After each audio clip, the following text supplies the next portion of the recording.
In this March episode of Schooled by Gru, I wanted to talk about something that's really important to me, and that's the board game hobby and trans inclusion.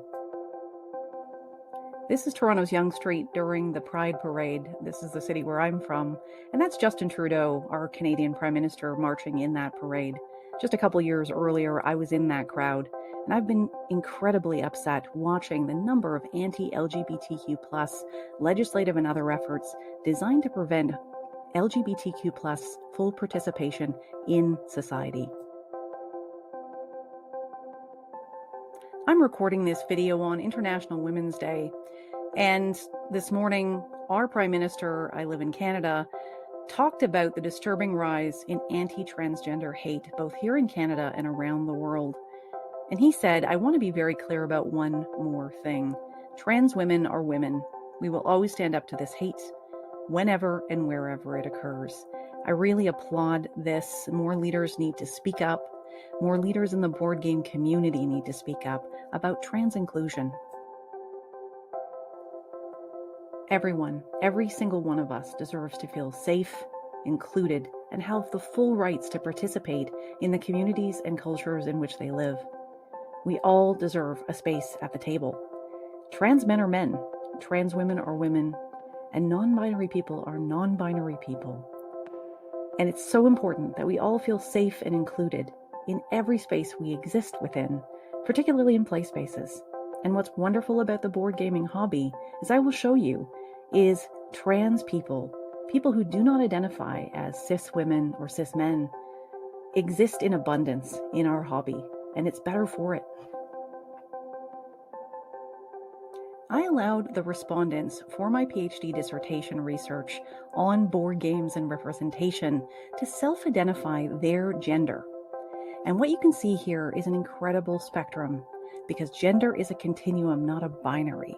And you can see this incredible diversity of gender identification in the respondents. Don't forget that the people who responded to my survey also reported that they board game 70.7% at least once a week. So this is a diehard community of board games. And look at the gender diversity of board gamers in this sample. You can see here that we've got 18.4% of the respondents in this diverse sample saying that they have a different gender identity than a cis man or a cis woman. So board gaming is a diverse community. Respondents shared that they had been misgendered while participating in the board gaming hobby in public or private spaces, with 5.1% saying they strongly agreed with that, and 12.7% saying they agreed. That's 17.8%.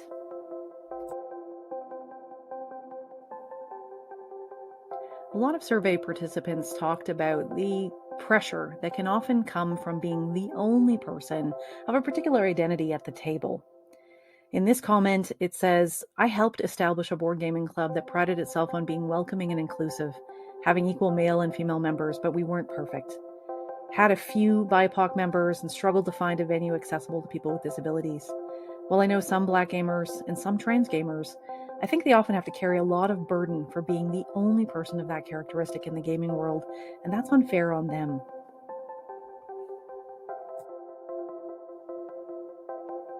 I know that human beings are amazingly complex. We have hopes and dreams for our lives. We want to become our authentic selves. Trans people are people. They deserve to be part of our hobby. They deserve to be part of our neighborhoods, our societies, our countries, our world. Here's a wonderful quote from the Danish painter Lily Elbe, who was born in 1882. There was a film made about her called The Danish Girl.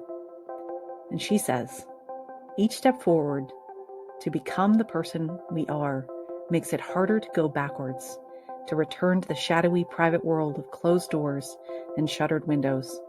The experience, the awakening of one's true self after being so long suppressed, can never be adequately explained with language. That's Lily Elbe, born in 1882. Trans people have always been a part of our world. I love my friends and family, neighbors. who are trans. It's so important to the board game hobby for its full flourishing to welcome everyone, to be as inclusive as possible in this joyful, wonderful hobby we have. Thanks so much for listening to my March episode of Schooled by Gru, where I reflect on the importance of trans inclusion in the board gaming hobby. Thank you so much for listening.